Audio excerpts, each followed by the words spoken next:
Thank you all so much for joining us today. The turnout is incredible. My name is Terry Brown, and I am the Vice President for Academic Innovation and Transformation at the American Association of State Colleges and Universities.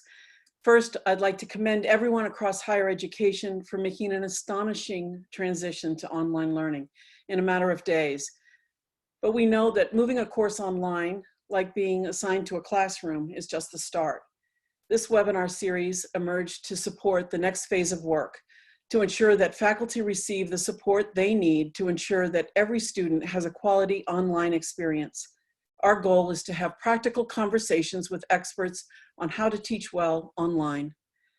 Let me now turn the session over to Carmen Makashvili from ACU, who will serve as today's moderator. Thank you so much, Terry. And we are thrilled to be joined today by some amazing experts, truly leaders in the field. Before I introduce them, I'd like to review our agenda.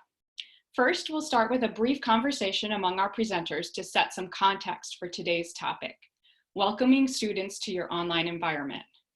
As we are all dealing with a rapidly changing world, the idea of a welcoming environment is always pertinent for wherever you are at this time, if you're on day 1 of online learning, week 5, or beyond. Most of today's session, about 35 minutes, will be for discussion and a Q&A with you. Our goal is to have an interactive conversation focused on this topic with practical ideas and suggestions for your online teaching. Please pose your questions in the Q&A box at the bottom of your Zoom screen. If you see a question that mirrors what you would like to ask, there's a thumbs up symbol that you can click on instead of typing the question again, and this will help us to prioritize the questions that have the most interest. Next, you will see a raise hand symbol tool at the bottom of your screen. This is the place where if you're having technical difficulties, you click on the raise hand and it will signal a member of our team to help you. Finally, the chat room window is a place where you will receive one-way instructions from our team and references to resources that come up during our discussion today. Toward the end of the hour, we'll share how we can continue the conversation at our online discussion board and share some additional resources to support your teaching. And you can see we're recording today's session. The topics for this webinar series were inspired by the free resources recently published by AQ in our online teaching toolkit. We heard from many of you a desire to engage in conversation with experts and each other about these 6 topics, which we'll do today in the upcoming sessions and on the webinar discussion board.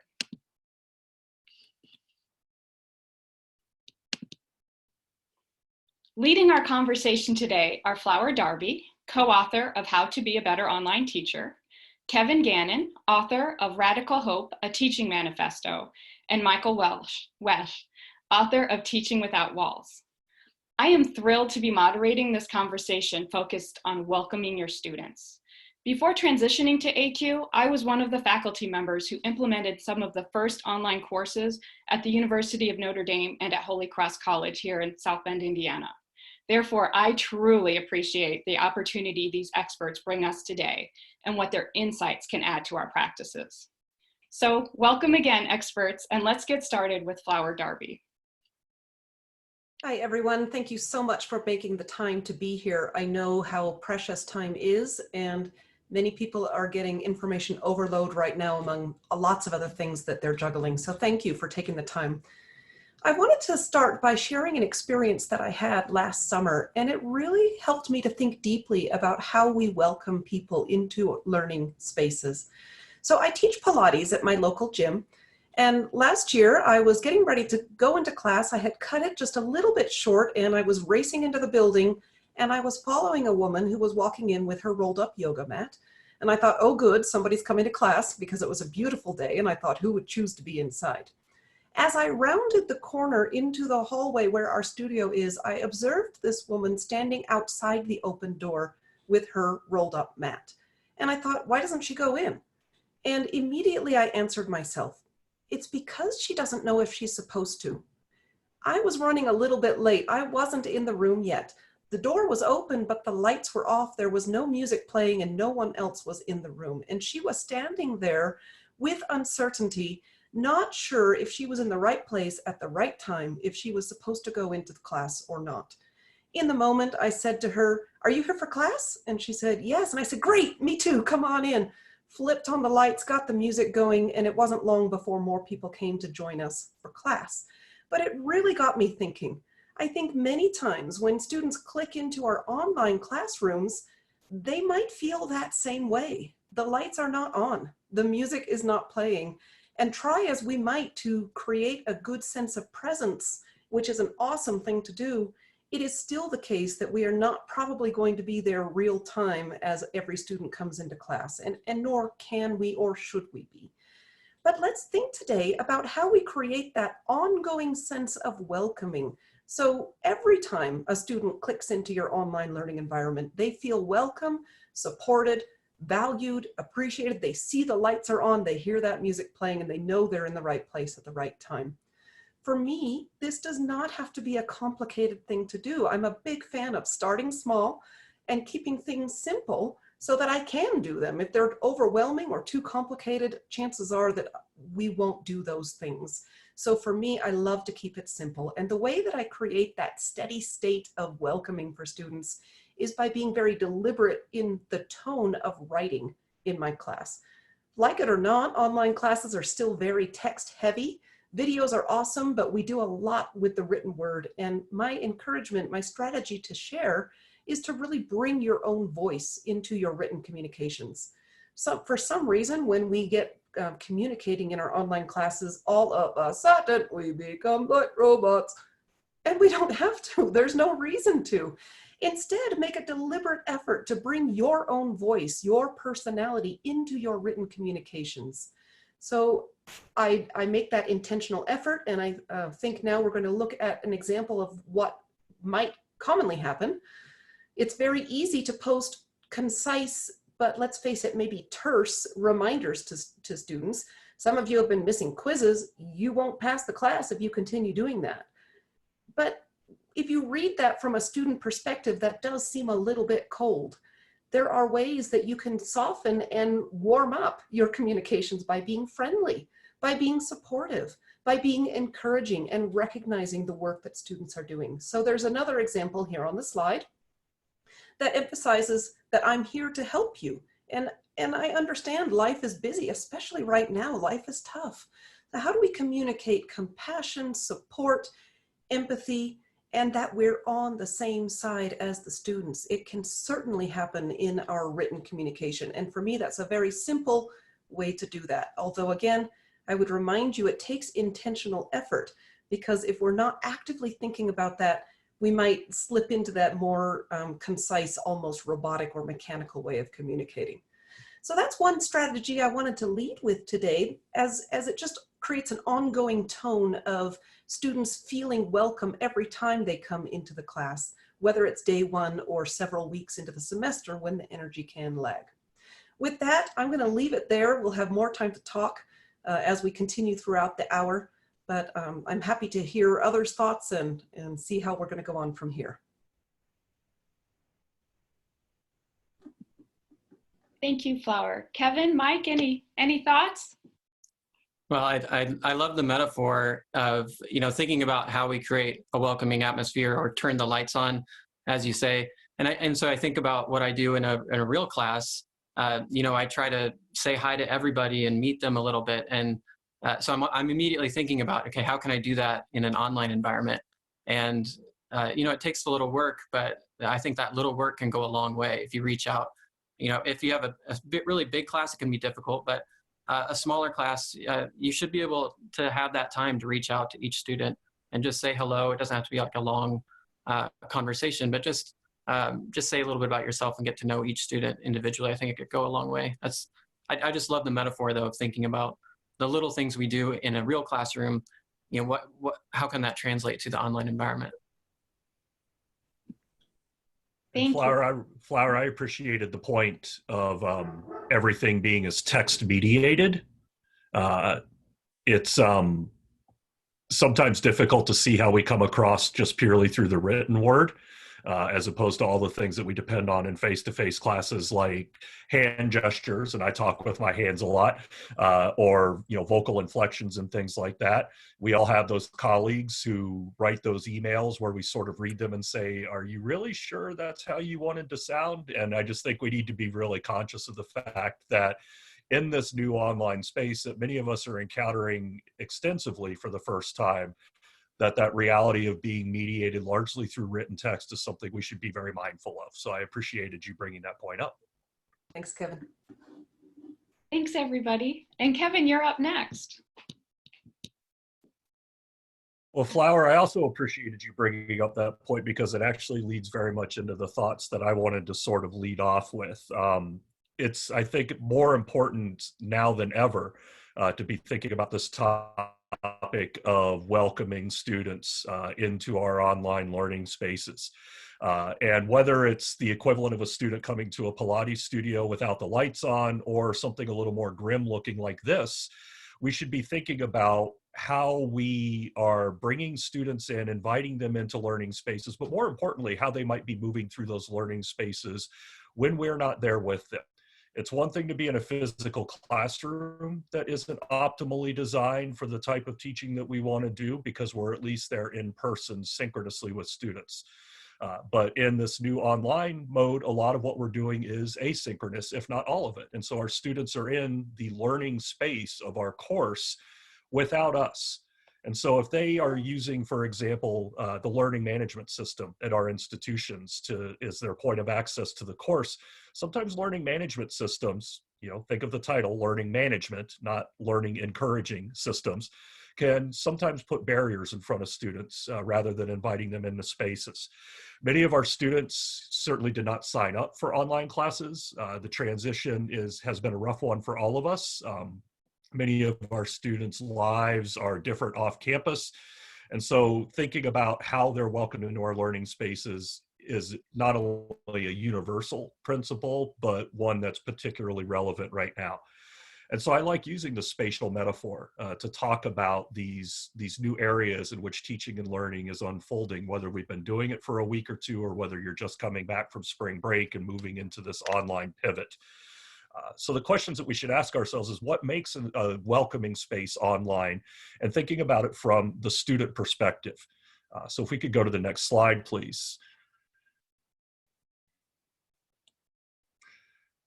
So this is a slide of an interactive exhibit room from a children's museum in Seattle, Washington. And so if we're going to use the spatial metaphor, consider the layout of this space as opposed to the shut and locked gate. This is an open space, it's airy, it's lit. There are things out in the middle that are, sort of encourage the observer or the visitor to mess around with. To do something tactily, to explore this space in a way that, in this case looks nonlinear, but is very open and accessible and inviting to students. Now, we can't all create, well-polished museum curatorial spaces in our online classes, especially given the very short time frame that we've been on. But I do think that we could use this image as a sort of guiding metaphor about welcoming students in, thinking about ways to curate the learning spaces that we're in. What other materials are we bringing in? What can they mess around and play with? What can they read? What can they encounter? What can they engage with, even if they're not in the space synchronously with us? So first and foremost, that space has to be accessible. And we'll be talking about accessibility a lot during this hour, I have the feeling. But I also would suggest that even the seemingly minor decisions that we make can actually have significant consequences. So when we're engaging with students, yes, our courses tend to be very text mediated, but are there ways that we can get away from that and add more of a human touch? Consider asking your students to use a photo instead of just the generic silhouette of a head for their avatar, for example. It may not have to be their face. It can be a meme. It can be their pet. It can be whatever. But at least we're not looking at, generic head silhouettes in various shades of gray in a discussion board. Are there ways that we can use audio and video to provide students feedback? It's one thing to read a set of written comments on a short essay. It's another thing to hear me talking through the essay with a student with all of those sorts of vocal inflections and cues that might be more important, especially if the feedback is a little more extensive or a little more intense than the student was ready for.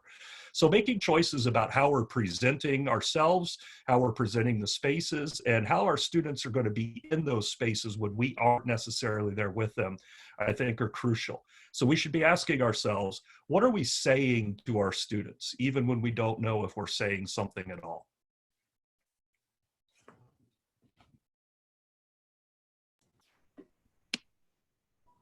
Go ahead, Mike. Yeah, well, I think this leads really well into my presentation, so I might hold off on my comments just a little bit, but I'm certainly a big fan of using audio and video for all kinds of different things, including things you might not have thought about, including like giving student feedback and things like that. Because you can have that inflection, you bring your humanness to it. There's something nice about that, I think, and especially in this time when we can feel a little disconnected and the students might feel a little, disconnected from the class. I think that sort of just having a human voice behind it could be really powerful, and doing audio is quite easy. So I like that. I certainly agree. As both Kevin and Mike have just pointed out, there's so much that's communicated through tone of voice and such. Personally, I work with a lot of faculty who even adding a simple media element may be daunting, which is why I tend to focus on the simple things. But I do want to really come back to your point, Kevin, about it being a learning management system. I love that. I hadn't heard it put that way before. But I personally find these environments rather cold, very sterile, very lacking in any kind of personality or warmth or light or airiness or comfort.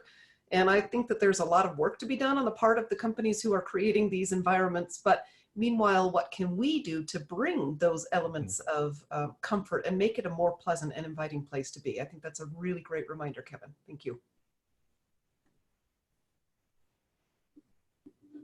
Thank you. Mike, are you ready to go? Yeah, I think so. So it really ties in really well with both what we've heard so far from Flower and Kevin. So my basic idea is kind of putting something at the front door, you might say, of the course. And that thing at the front door is essentially what you do at the front door. You say hello. If you've never met them before, you say a little bit about yourself, and then you expect to hear back from them. And so I think just putting a really simple video right on the front door, so to speak, of you just saying 3 things about yourself or showing them your space, especially during this time, like we're all in spaces that we didn't expect to be in. So just showing them that and then asking your students to do the same thing. And I'm purposely using a cell phone right now for this recording because I want to show you just how easy it is to do. You know, you just turn on your cell phone and hit record. There's nothing technical about it. And yet making a video is really hard. I want to start my video here in the bathroom just to show you what this looks like. You know, I'm holding a selfie stick here. This is not what I signed up for. I didn't learn this in graduate school or anything about, you know, how to make videos. But nonetheless, I've had to learn to make videos because I do a lot of teaching online. And so I decided to create a little presentation for you. This is called How to Make a Video, a Non-Technical Introduction by me. And being non-technical, this means I'm not going to show you like how to, you know, find the right lighting and all that kind of thing, or fancy photography equipment. Instead, we're going to start with step 1 here, which is to find your why. So that's not what you'd expect from a first step, but let's just go see if we can find my why right now. I think I left it over here. So I'm just gonna, let's see here, taking you through my house just a little bit. So this is how you can like say hello to your students and show them your space. Here's my son, Wilson. And just pro tip, any video with cats in it is always a winner. But here's my big why here. And let's see what I have written here. So my why is to, let's see if I can get better light so you can see this. So my why is to create voracious learners who lean into difference. Okay, so anytime you have a why like this, it's always going to be surrounded by some hows. You know, like how are you going to do that? And so, you know, I've written a few hows up here. You know, I want to curate and create amazing content and amazing materials. I want to have great questions. Like great questions lead people on a quest. I want people to feel like they're on a quest.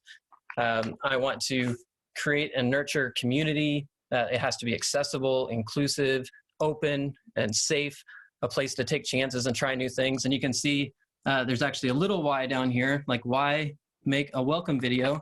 And this is the reason, right? Because you want it to be accessible, inclusive, open, and safe, and so on. So, so that is step 1 of, you know, you have your why, right? Secondly, this is step 2. Step 2 is you have to find their why.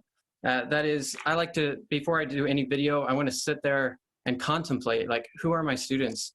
What do they need? What are their purposes? And, you know, this has to happen before you ever push record. You have to like really think deeply about that. And you might have to go back to step 1 and rethink your why after you figure out their why. Then step 3, brainstorm. And so you can see here, I did a lot of brainstorming, lots and lots of pieces of paper all over the place, just brainstorming. None of it really made any sense. But eventually it starts to make sense, and that you get to your basic ideas down, and that moves you to step 4, simplify. Before you do a video, it's a really good idea to have it so simple that you can remember it with like just 5 words. And for me, it was these 5 steps. I knew that I was going to take you through these 5 steps. So the moment I started talking, I know like I'm going to just try to connect with your purposes and your needs. And that's the foremost thing on my mind. And I just have these 5 things that I'm going to try to get through. And that then finally takes me to step 5, and that is connect. And that's connect before you press record. And that's a step where after you've simplified your idea for the video, just take a moment, take 5 minutes, and again, just go back to them, go back to your students. Remember, this isn't about you, it's about them. That'll calm your nerves a lot. You know, for me, like I've always really struggled to be on camera, and that I struggled until I just got over the idea that this was about performing. It's about connecting. And once you get sort of over yourself and just look through the camera rather than at it, it makes a big difference. So that's my little presentation on how to make a video. If I could, I'd love to jump in and just appreciate, Mike, your authenticity. If I walked by my daughter sitting on the couch and said, "Oh, that's Emerald," she would throw something at me.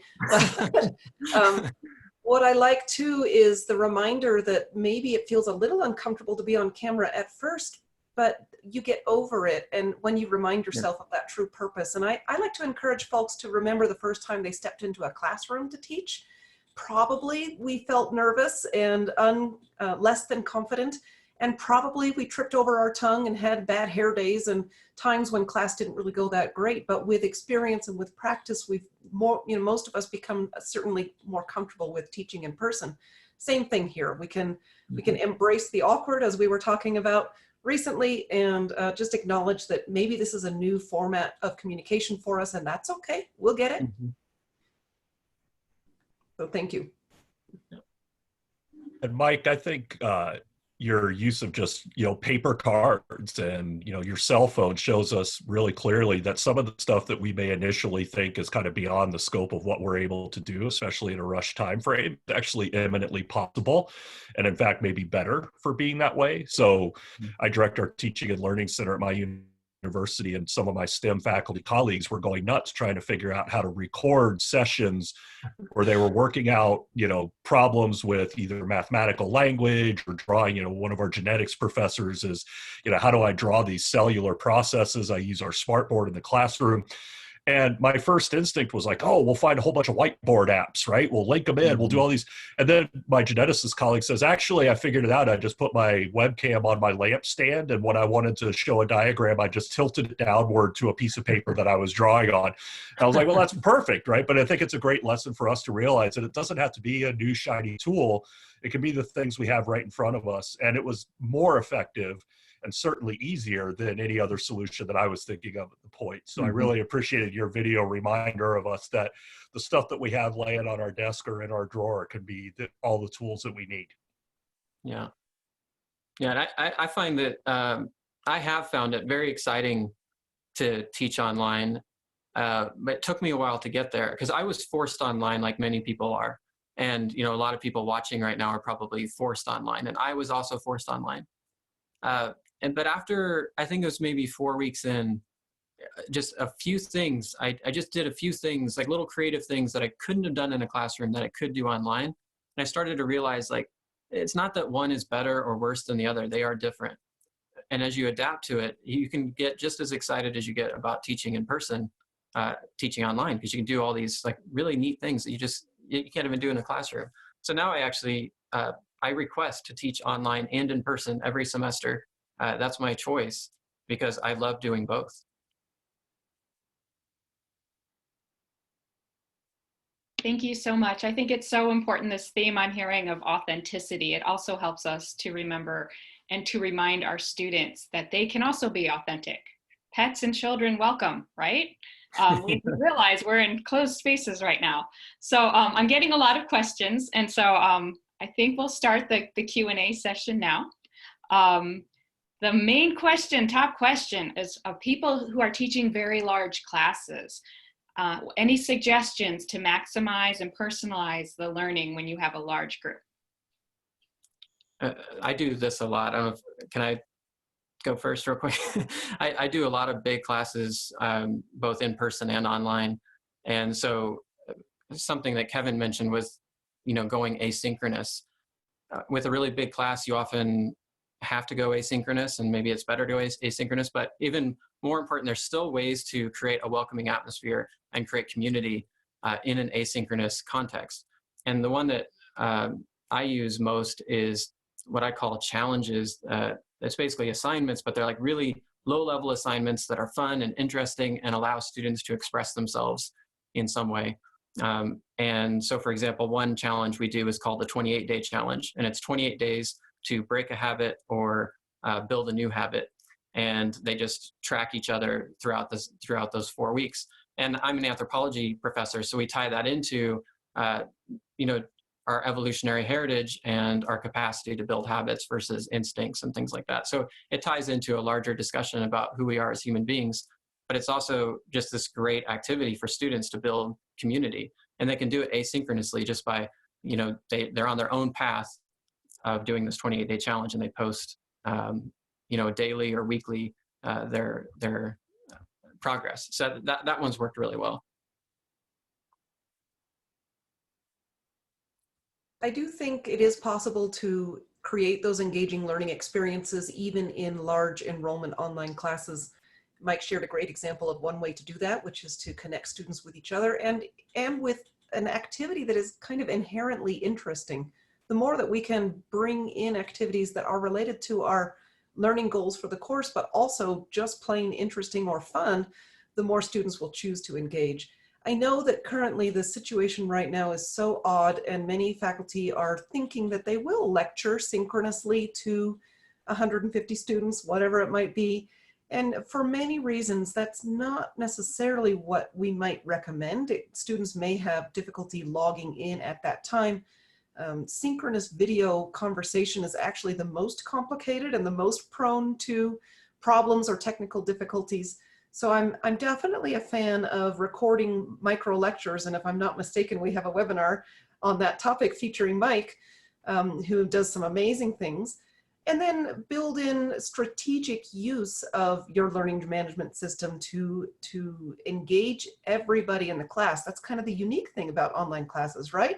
Is if you're talking to a room full of 150 people, you're not necessarily engaging one-to-one with your students, but it's possible in an online environment that everybody does have a voice and a way to interact. So personally, I'm a big fan of online discussion forums that when used well, there's lots of ways to not deploy those well, but they can be a really great way to create meaningful engagement and interaction at quite a micro level with individuals and small groups of students as well. I might also mention real quick, so I study religion, and so I'm actually on a Zoom call. I was on a Zoom call today with a bunch of religious leaders here in town from all different faiths. And what was interesting was that they have had to come up with ways to maintain community through this as well. And boy, I got a ton of ideas from them. You know, some of them are having like mass meetings, which is essentially a large lecture, right?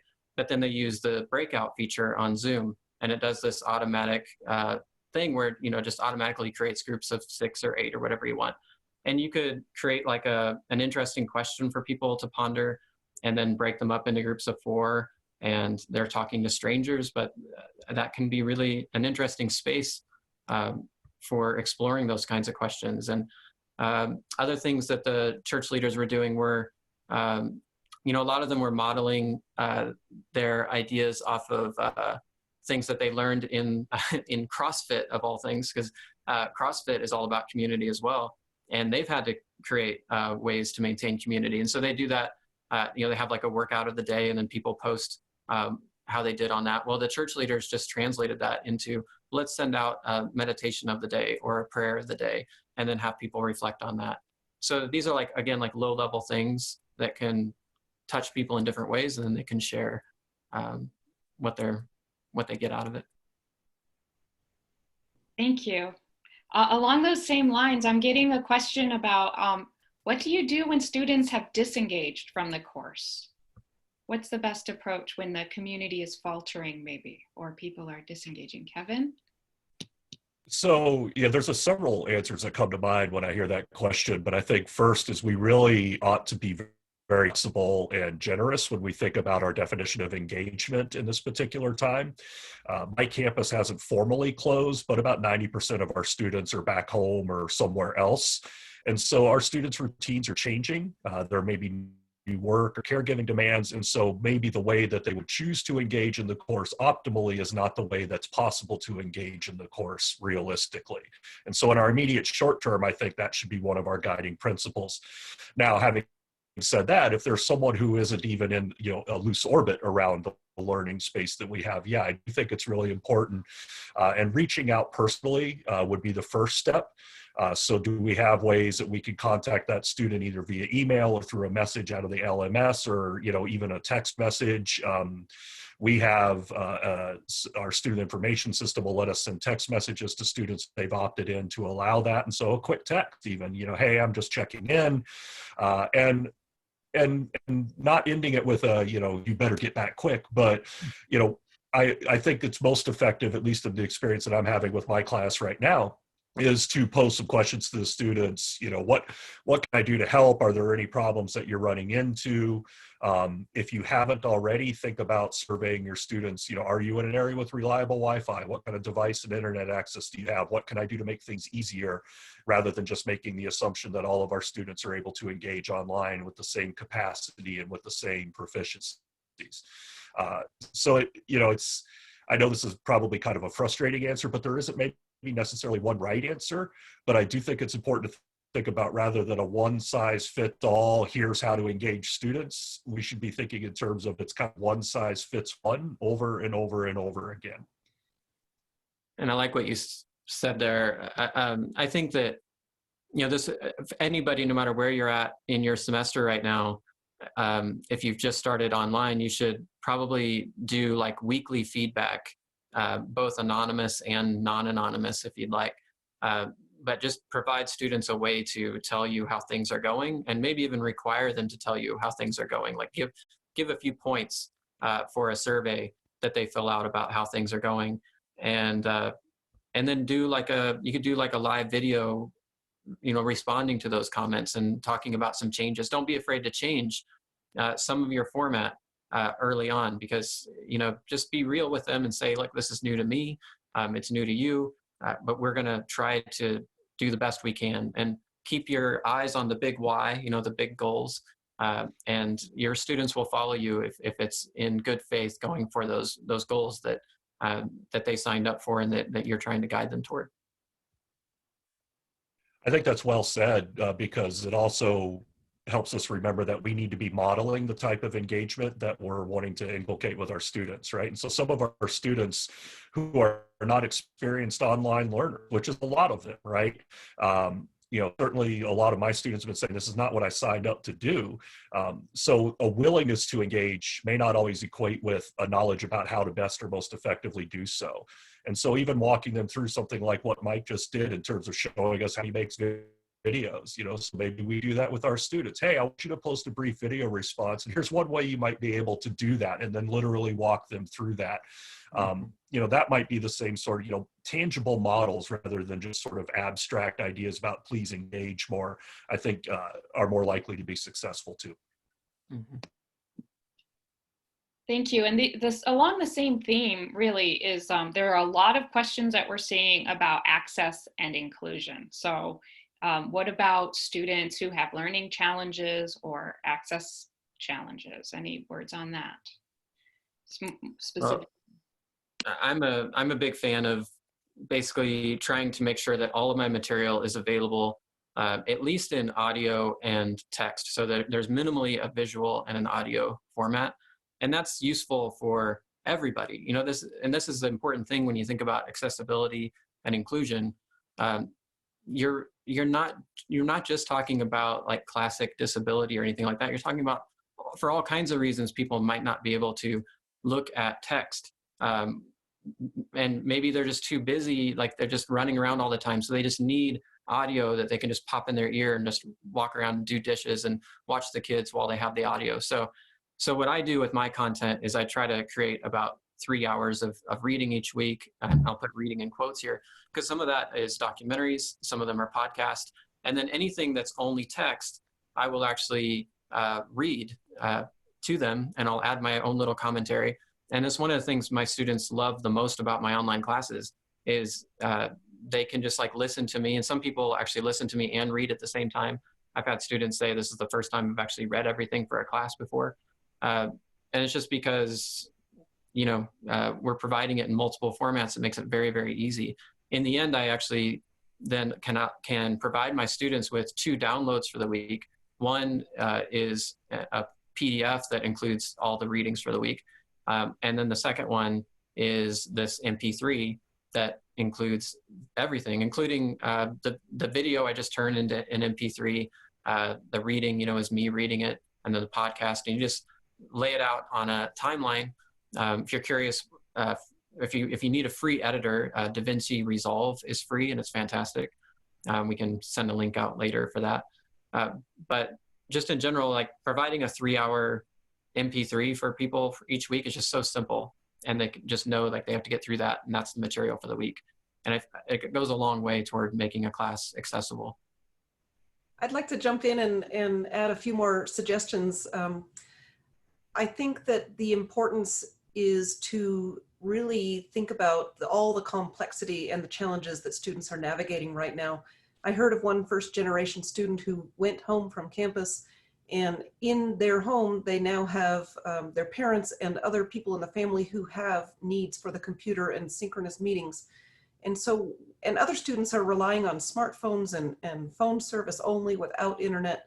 So really the lowest common denominator to make as much of the content as accessible as possible is to really use that learning management system and the simple tools that are in there, because they're all compliant, they are all accessible. So again, coming back to some of the simple things that we can do in the learning management system, such as quizzes and assignments, online discussion forums, using announcements. Those are ways to help people engage as and when they can. And then I also wanted to touch on some recommendations that came out of a webinar that was hosted last week by AAC&U, and some very simple and straightforward recommendations for ensuring, or as they said, safeguarding equity and inclusion. And a lot of the recommendations were about communicating frequently with students, asking them how they're doing, what's going on, how you can help them, talking with them about what needs they may have based on their own cultural backgrounds or learning preferences or challenges that they're navigating right now. Just essentially extending a lot of, and visibly demonstrating a lot of caring and support. That goes a long way in terms of keeping students engaged too, as we were talking about just a moment ago. As Kevin said, if you can send a quick email or a text, a lot of times online students feel like they're invisible. And when you reach out to them on a personal level, they can say, oh, you remember that I exist. And so I would recommend that you be strategic about that. I know some faculty who keep a spreadsheet literally of which students they're reaching out to on a week-by-week basis, because it's a big time drain to try to be really fully present with everybody, as many faculty are learning right now. But again, simple, low tech, and caring, I think that goes a long way for people as well. And I have two quick suggestions building on what both Mike and Flower have suggested. First is, that importance of communication. Even if you've already started back up in this online pivot, you've been going for a little bit, if you haven't done so already, consider using something simple like a Google form, where you can create and send out a check-in for your students, where you ask questions like, what's your level of Wi-Fi access? How are you doing right now? And so I created a Google form where I had students rate from 1 to 5. What do you have availability? Is it any good? What kind of devices are you using to get online? Are you using a data plan? Are you using your phone? Just trying to figure out who needed what and where that lowest common denominator was for my class. And I've got students who are in the Dominican Republic. I've got students who are in rural areas of my state, Iowa. So, access and connectivity was a really big consideration. So I was able to get a better handle on it doing that sort of assessment. So highly recommend doing that for your students. And then second, if you're using tools, whether it's the LMS or something else, keeping it simple and making sure that those tools have good, stable mobile apps is also a consideration to think about. So my classes involve a lot of blogging, and I built a WordPress site. So WordPress has a really good mobile app. So a student could still be engaging in the sort of class forum we have on WordPress through an app. They don't need to be on a desktop or a laptop or anything like that. So if you do things like WordPress or Blogger or Skype or Zoom, those all have pretty stable mobile apps. And that could be an easier way as well to make sure that as many students as possible are able to engage with the type of community you're building.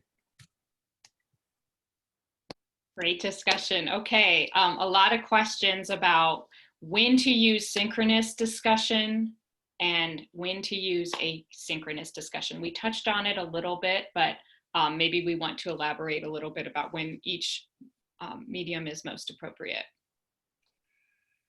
I would say asynchronous in this particular moment we're in, the more asynchronous, the better. I think the colleagues of mine who have been trying to keep a steady class schedule of, 1 to 150, we're going to meet for this class and we're going to use Zoom. That has been at best marginally successful. Colleagues who have done some synchronous meetings, but also recorded those sessions and saved the chats from them, I think those are the colleagues that have been very successful trying to balance this need for immediacy and communication, but also recognizing that everybody's schedules, such as they are completely upended. Obviously, the context of your students in class matters. But I would say that asynchronous doesn't mean worse. And in fact, asynchronous can often mean better. It leads to richer discussions. As Flower points out, if we have a larger class, we're not doing one-on-one student interactions in that in-class environment, but in an asynchronous online environment, yeah, we've got the opportunity to do that. Asynchronous discussions, well structured and asking good questions with the sort of defined roles and expectations we want our students to be playing. Those can lead to really thoughtful and deliberative discussions that are unfolding slowly, where people actually have time to think about what they want to say before they feel compelled to have to raise their hand and say it. And the students who are the quietest in our in-person classes are sometimes more empowered and confident about participating asynchronously because they have that time to think about what it is they want to say and how they want to articulate it.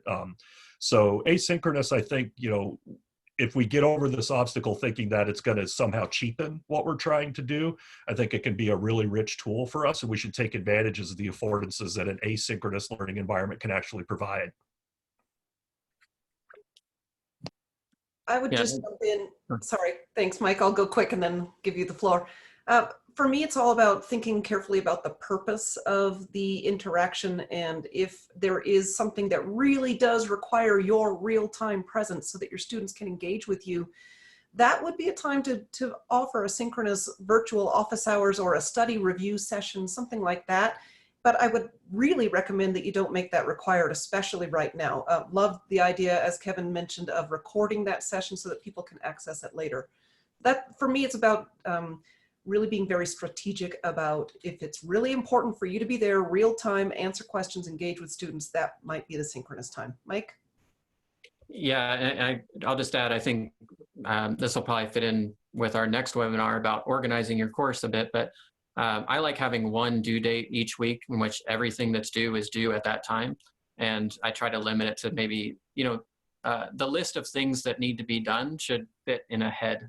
They shouldn't have to be like written down and carefully managed because they're doing it for 4 or 5 other classes at the same time. So if your class has 10 things and due at different times, it's just going to be a big mess.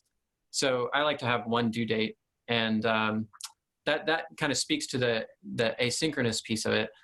But in sort of doing, I offer synchronicity as like a possibility, right? So you can do like on Monday when you start the week, I have like a PDF with like 10 big ideas that we're going to look at this week.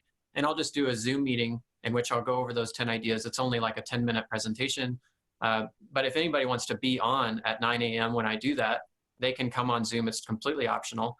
And then they'll be part of that interaction, which will be recorded and then posted at the top of that week's module as an introduction to that week's material. So there is a space there every Monday at 9 a.m. if anybody wants to come, but it's totally optional. And of course, you can have office hours, open and optional as well, where you can meet one-on-one with people. But I think something Flower mentions in the toolkit, if you check it out, is that you also have to kind of be clear about what your time limits are as well, because otherwise you're going to drive yourself crazy working way too much and too hard and so on. So be upfront with your students about when your email times are. Like my students know that if they email after 4, I'm not going to get to it until 9 the next day. And so just creating those sort of parameters so that students know what to expect from you can be good for your own health, throughout this. One other suggestion about holding office hours online, we know students don't really come to office hours. Many of them don't really know what that phrase means. And it's been really helpful for me since I started teaching online to call it class chat. And because that's kind of literally what we're doing, right? An online chat, and using a tool like Doodle or Outlook or something to let students weigh in on what times work best for their schedules to hold those, and then try to schedule something that at least meets most of their windows of availability. Those two things have been really useful in actually getting students to engage and to come in. And it's not formally structured, but to be available regularly in a Zoom meeting where a student can jump in, ask some questions, chat, and then go back out. Sometimes several are in there together. That's a really useful way and a very easy way, I think, to build in, again, that sort of welcoming presence and that sort of consistency that maybe many of our students are looking for, especially if they're remote from campus. Thank you. We have about 5 minutes left, and I will tell you there are lots of questions about the difference between remote learning and online learning. There's some questions about how to assess online, but I think this might be an interesting way to finish. I'll let you choose, but the question is, what are some of the things that you can do now that you couldn't do in the classroom? So you can choose any of those, but I thought that was an interesting way to. Well, I'll just say I teach anthropology, and I started teaching online, and I spent the last 3 months in Papua New Guinea and Southeast Asia doing lectures, essentially lectures, micro lectures from those places. I could not do that in the classroom. I couldn't like travel the world. And I really, that's the key thing for me, is that I realized that an online class is not online, it's out in the world. I can be out in the world, my students can be out in the world. And so it changed the way I do assignments. I do assignments where people can actually show me their world and their environment and the people that they're around. And I do the same thing. And so it just became an out in the world class rather than an online class. And it's fantastic. I mean, I just absolutely love doing it. I want to speak briefly to that question as well, because it is, I think, inherently very interesting. And for me, what online classes, we're all experiencing it right now, is we're letting people into our personal lives in a way that we wouldn't otherwise. So I've been teaching online for a very long time, and I remember a couple of years ago, I was making a little micro lecture. My daughters popped up behind me and were bickering or just jumping into the video. And you know, time was in the past that I would have stopped that recording, thrown it away, and started again, and after yelling at my girls to stay out of the video. But now I've learned to just embrace that. This is my home. I'm working from home, and we all get to see into each other's lives in an interesting way that, without being creepy about it, I think really strengthens the connections that can be difficult to form in an online environment. So I just love the fact that we're letting each other into our lives in a different way right now. Yeah, and for me, teaching online, both in my own experience over the previous few years, but certainly right now, is a really, I think, rich opportunity to rethink or re-examine some of the assumptions that we've sort of internalized about the way that teaching and learning work, and what's effective and what isn't, and why we do what we do. So I'm a historian, but I also teach classes in academic success and work with our academically at-risk students. And I think one of the interesting things that comes out of teaching online is, and certainly in history, we talk about coverage all the time. You know, what does this course cover? And it's worth remembering that coverage is what instructors do, not what students do.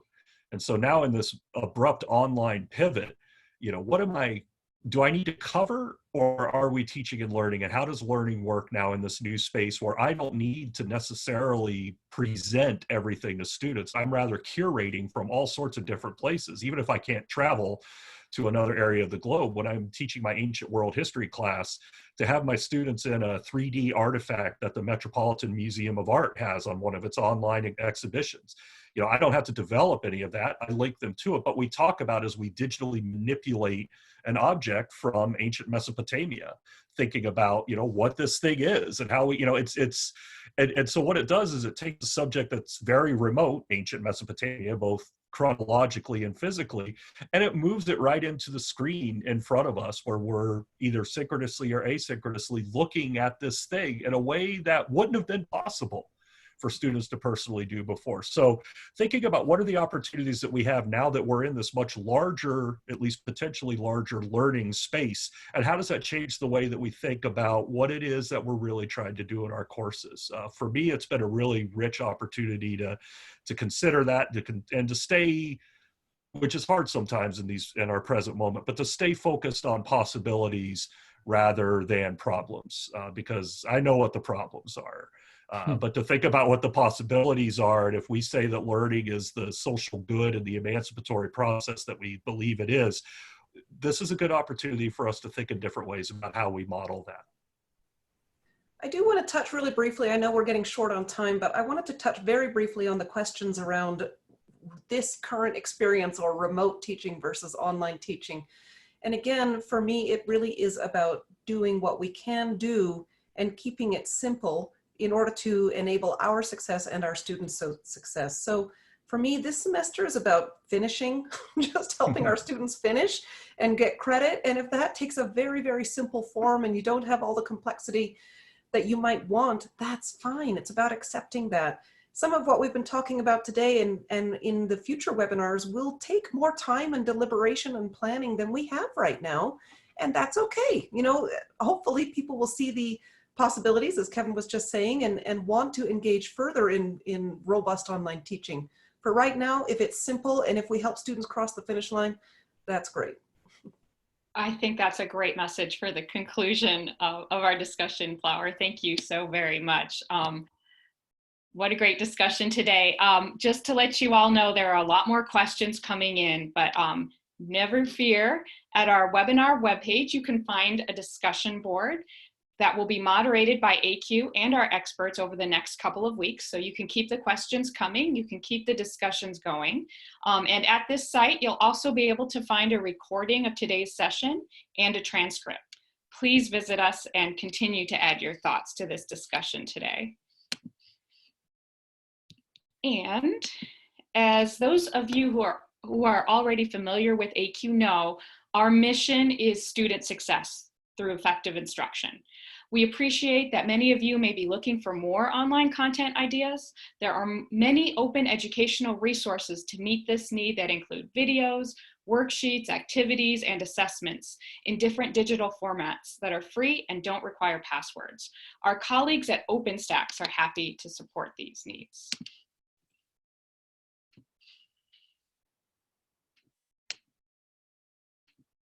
And finally, we'd like to remind you that resources referenced today are available at the AQ website, along with other key resources and responses at our partners' websites. So this isn't over. Thank you so much to Kevin, Mike, and Flower, but I'd like to remind you that we will be having, that we will also be having more webinars upcoming. We have webinars about managing your online presence, organizing your online courses, planning and facilitating quality discussions, recording effective micro lectures, and engaging students in reading and micro lectures. We will be joined again by Flower, Mike, and Kevin, along with VG Sathi, Kevin Kelly, Letty Goodson, April Mondi, Catherine Harris, Allison Snow, and others. So thank you again for joining us today. Stay safe and have a great online class. Thank you so much. Thank you.